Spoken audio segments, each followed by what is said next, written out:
Ladies and gentlemen, this is something hugely worrying. An 8-year-old girl has collapsed at a school in Ahmedabad. Doctors have said it's due to cardiac arrest. My colleague Hiten has reached out to the family, who has confirmed that the child had no known medical history. She was living with her grandparents. But just look at this CCTV footage, ladies and gentlemen. The child, we are withholding the child's name or a photograph. In fact, she's seen walking in the CCTV footage, and then she stops, waits. She then walks and sits on a seat next to her. Small kids passing by, realizing something is not right, and within seconds, she shockingly collapses. School has claimed she has rushed to the hospital but couldn't be saved. Our heart goes out to the family. Big concerns at this point, but first let's listen into what the principal has said. जी आज सुबह बच्ची जैसे normal दूसरे दिनों में आती है वैसे ही आई थी, लेकिन जब वो फर्स्ट फ्लोर पे अपने क्लास पे गई तो क्लास में जाने से पहले हमने देखा कि कॉरिडोर में, जो रिकॉर्डिंग में हमने देखा कि कॉरिडोर में वो धीरे धीरे चल रही थी, जा रही थी, एंड अल्टीमेटली कुछ अनइजीनेस दिख रहा था। फिर पास में जो चेयर था उसमें जाकर वो बैठ गई। चेयर से धीरे धीरे वो स्लाइड करने लगी, तो जैसे टीचर्स ने देखा इमीडिएटली उसको जाकर सहारा दिया, उसको लिटाया एंड उसको कंफर्टेबल फील करवाया। देखकर लगा कि उसको थोड़ी ब्रीदिंग प्रॉब्लम हो रही थी, जिस वजह से उसको सीपीआर दिया गया एंड अल्टीमेटली हमने इमीडिएटली 108 को फोन किया ताकि उसको हॉस्पिटल लेकर जाया जा सके। बट 108 के लिए फिर हमने सोचा कि वेट करना मुनासिब नहीं होगा, इसी वजह से हम लोग अपने ही स्कूल के एक स्टाफ की गाड़ी में उसको लेकर जायडस में लेकर गए और वहां पर हमने एडमिट करवाया इमरजेंसी में। उसको डॉक्टर्स ने जैसे देखा, कहा कि इसको कार्डियक अरेस्ट आया है। आफ्टर इंस्पेक्शन दे सेड कि उसको कार्डियक अरेस्ट आया है एंड उसको वेंटिलेटर पे रखना पड़ेगा एंड उसको वेंटिलेटर में रखा गया। उसको रिवाइव करने की कोशिश की बट अल्टीमेटली उसकी डेथ हो गई। Ladies and gentlemen, it's also important to put this in perspective. It isn't the first such instance of young children collapsing. Another 8-year-old student from Chamrajnagar, located 160 kilometers from Bengaluru, collapsed and died from cardiac arrest, according to officials. The child was with her classmates when she suddenly fell dizzy and lost her balance. The school has said they rushed her to the hospital, but efforts to revive her were unsuccessful. There have been similar cases reported from Rajasthan, Tamil Nadu last year as well.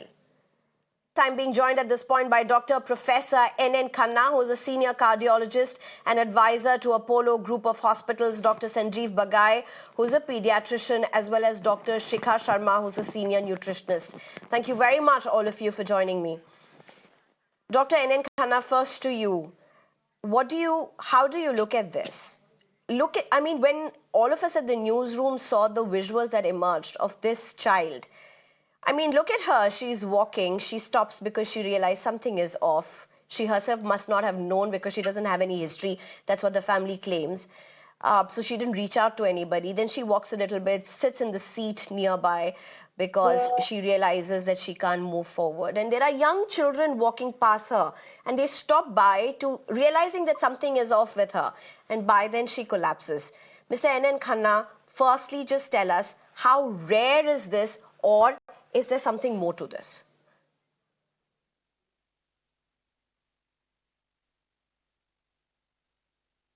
Yeah, it is so disturbing to see this, but as doctors and as cardiologists, we do know that these things can happen because of some congenital channelopathies and some, there's an electrical short circuiting in the heart, and these can lead to sudden death. So this is not a case of heart attack, but it's a case of cardiac arrest, which sometimes can happen because of genetic tendencies and genetic channelopathies. When I say genetic, it doesn't mean that, the parents or the siblings had to have it, but the gene is transferred and it's if it finds a trigger, it can actually lead to this. And the triggers could be somebody suggested food. Yes, it could be food, but it could be something else as well. It could be extreme stress, emotional or physical, or electrolyte imbalance. And sometimes per se, if people have channelopathies and genetic tendencies for certain cardiac arrest, it can happen. If that is how this is supposed to be, see, let me just get in Dr. Sanjeev Bagai. Dr. Sanjeev Bagai, over the last few months, over the last 1 year, we've reported several instances of cardiac arrest among young people. And then we've had several reasons, several factors that would weigh in. Now, while we, of course, don't know is there a connect between the two, and I do not want to get to that at this point, what I do want to ask, is there a concern around what we are seeing among young children who have possibly not even hit their teens, but even among early teens for that matter? Is there a concern, or is this just about how it happens? Good evening. Extremely disturbing and unfortunate. A loss of any child's life is very hurtful for the parents and the entire medical fraternity. But coming to your question directly is three quick parts. One is heart issues or cardiac problems are well known to exist. Very often, we even as pediatricians or as family physicians tend to overlook these kind of issues. Congenital structural abnormalities. Sometimes newborns are born with it after infections, especially post-streptococcal infections, which involve the valves, or COVID. COVID has increased the magnitude of cardiac disease twofold in children. Sufficient published data on this. Myocarditis, pericarditis, substance abuse, obesity in children, it's almost 15 to 20% incidence. Hypertension, 2 to 5% incidence in the pediatric age group. Cardiomyopathy, electrolyte disturbances, high lipids in the blood, and dietary factors. But more importantly, is almost 66% of children, this is again published data, have no past recorded history. And more importantly, 49% of them have some sort of inherited disease. So the carry home message really is, as a learning lesson from this is, schools must have an authentic health unit, not just with an MBBS doctor, but with a full-time pediatrician during working hours.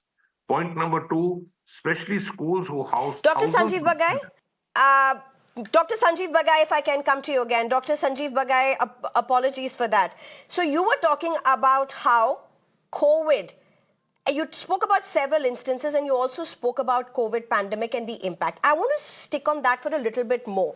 And I'm asking you this reason because first thing that many people ask, and it is important to ask you as well as Mr. Khanna who joins us, this whole aspect.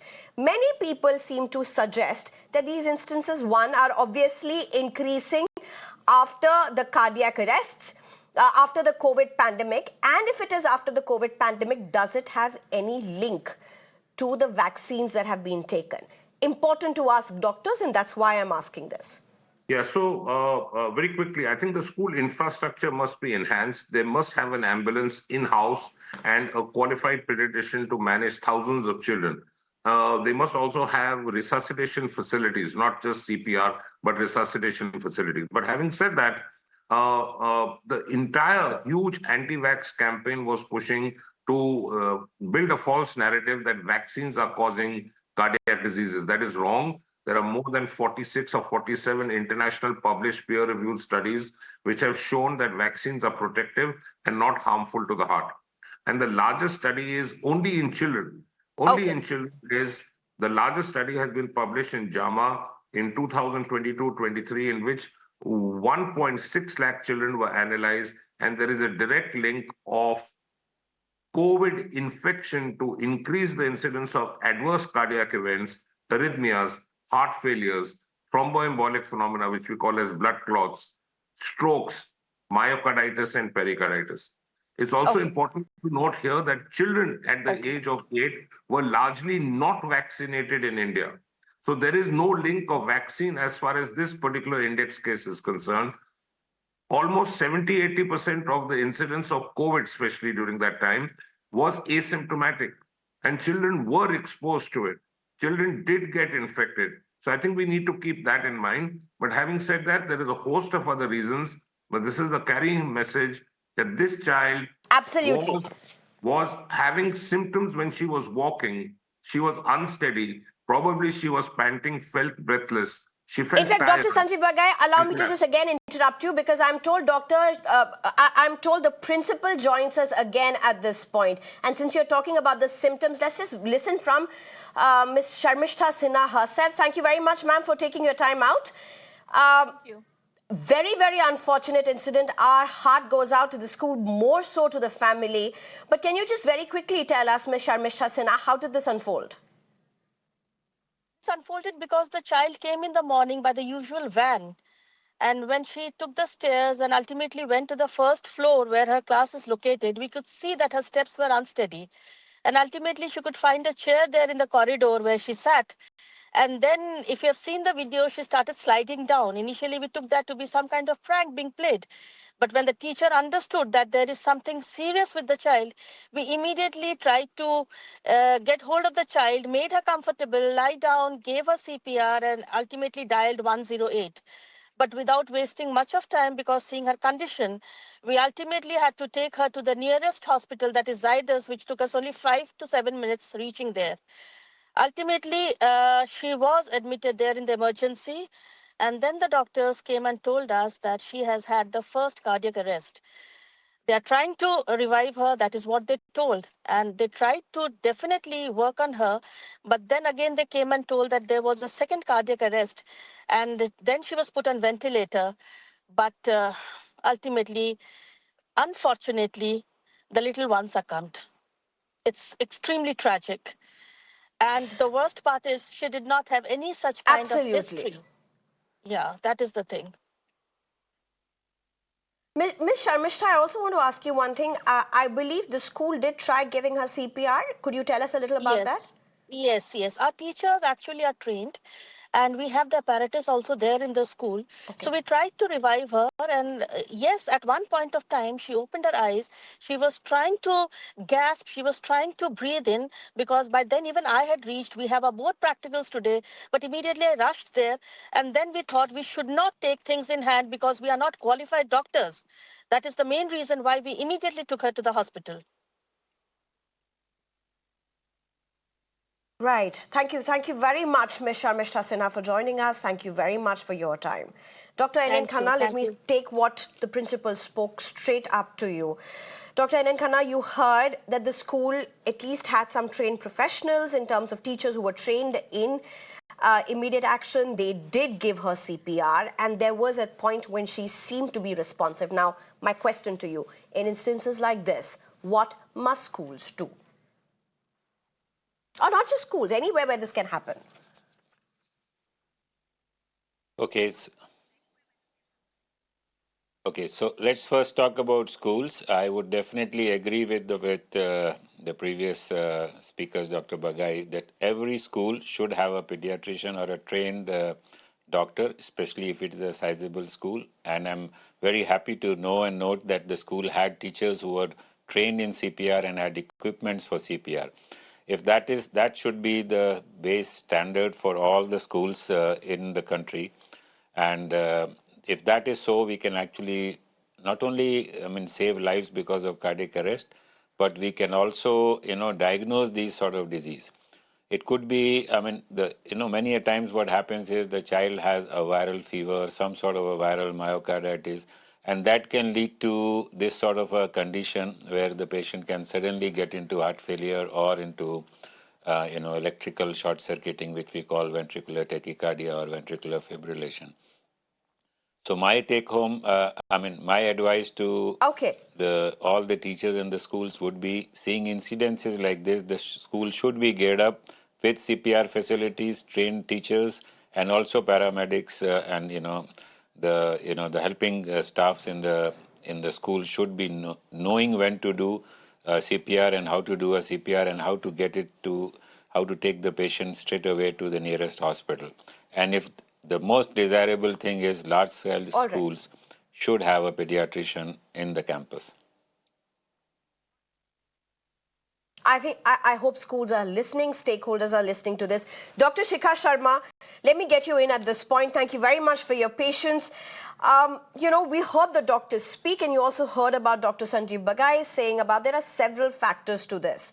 We did spend a little bit of time on COVID and the possible links about how more children are susceptible and about how literature and science proves this.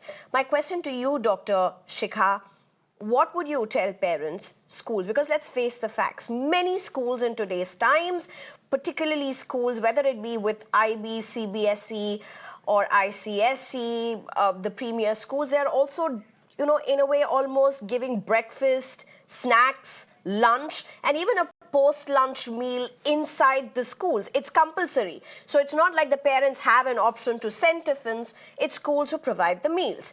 And then you have the options of where parents can send the tiffins as well. So this is literally how it is done. What would you tell parents, schools and caretakers, primary or secondary, when you listen to instances like this? Yes, very unfortunate incident, and I would, say the same thing what Dr. Bagai has said, that post-COVID, there has been a change and a lot of inflammation in everybody's bodies. And we all know that COVID has been directly linked with rise in inflammation and all inflammation markers you can see in many, many, many people. So the first thing I would say is that it's not the same thing as it used to be 15, 20 years back, that, okay, the child wants to have chocolates, the child wants to have ice cream, the child wants to have chips, packaged chips. No, it is a very different world we are living in with a very different situation which has happened. So the first thing I would say is, that please ensure, both schools and parents, I would say, that your children Sorry, I didn't hear you. I think that was not clear. When you said the first thing I would say is, what would you want to repeat yourself at that? Yes. So the first thing I would say is that we have to remove processed food from the diet of children as of today. It has to be removed because processed food is not about calories. I think most parents and schools get it wrong. We are not talking calories. We are talking chemicals. So let's get out of this understanding that this is low calorie, high calorie. In case of children, we're talking about chemicals in their food. If you pick any processed food and if you turn the label, you will see so many chemicals which are put into the food, and those chemicals are now reacting with that COVID inflammation, post-pandemic inflammation, and suddenly is causing disorders. So that is number one. Number two, there has to be on a war footing education to both parents and schools on what is the right kind of food for the children, and what is something which they can have and what they should not have, even, and we should forget about the calorie concept for the time being. Third thing I would say is screening. I think many years back, good schools always had a screening mechanism. Children annual screening programs used to be there, and those screening programs help to diagnose things which otherwise went undetected. So I would say that those screening programs must start in schools so that we can have some kind of detection, some kind of a red flag if the child, we find that the biometric parameters are not up to the mark. So these three things I think are as important as education. So health curriculum in schools, screening programs, and I would say that we have to change the way we think about food. It's not about low calorie, high calorie. It's about real food and about chemical food. All right, and just one question more, Dr. Shikha, now to parents who say real food takes time. We don't have the time for the urban setup to ensure that tiffins are given out. And in fact, even schools which take large amounts of money may not be really giving the right kind of food when it comes to the menu that's decided. It may be more convenience, it may be more something that children may like eating, but it may not be nutrition dense. What would you say to that? Yes, I think that stems not from intention that they intentionally want to do this. It stems from the fact that they're not aware. They just don't understand the repercussions or the outcomes of this kind of food. So I think if the principals and the teachers and the PTAs are sufficiently made aware of the repercussions of these foods, I'm sure they'll change, because what I have seen is that most good schools, even average, they do care about their children. And I'm sure once they understand the severe outcomes of this food, they will make that change. Okay. Dr. Sanjeev Bagai, my last question, and I want you to spend a little bit time on this. Dr. Shikha spoke about screening. Schools must do screenings. What should schools and families do in cases like this for, families that have children on board with them? Schools are very large institutions which harbor thousands of children. Take any large private school, even in Delhi or any other metro, from just a senior school, from class 5 onwards up to class 12, you would have in excess of 10 to 12,000 children. So I think medical facilities must be authentic, robust, and up to date in the school. A child is spending 8 hours in academics and very often stay back as far as sports is concerned. Sports is also a stress on the body. So I think we need a proper medical infrastructure in place with qualified pediatricians. It will be a very nice and a very small investment to make. They must have a proper ambulance parked in the school, a property of the school in case of any medical emergencies. Point number 3, Right. when you are having a screening program, a lot of schools don't have an annual health checkup. If at all the health checkup is done, it's very often done as an eye wash by a local family kind of doctor who doesn't examine a child. I would give 3 messages. The school must spend time in having an annual health checkup in the premises of the school. A simple heart rate monitoring of a child Okay. and a blood pressure documentation of a child picks up early diseases. Point number 2, they must have at least once or twice a year a orientation on nutrition and diet in the school for the parents. The carry home message is awareness. If you eat well, you will live longer. You eat nonsense, you will die earlier. Health of a child is going to decide the next 50 years of our own generations in our country. Right. I think let's just leave it at that. Extremely worrying, extremely shocking visuals, and just repeated instances of this coming in. I think India really needs to look into this very deep and rethink about how children are living in today's India. Mr. Dr. N.N. Khanna, thank you very much for your time. Dr. Sanjeev Bagai, thank you very much for your time. And Dr. Shikha Sharma, thank you very much for your perspective and joining us. Time for a very short break.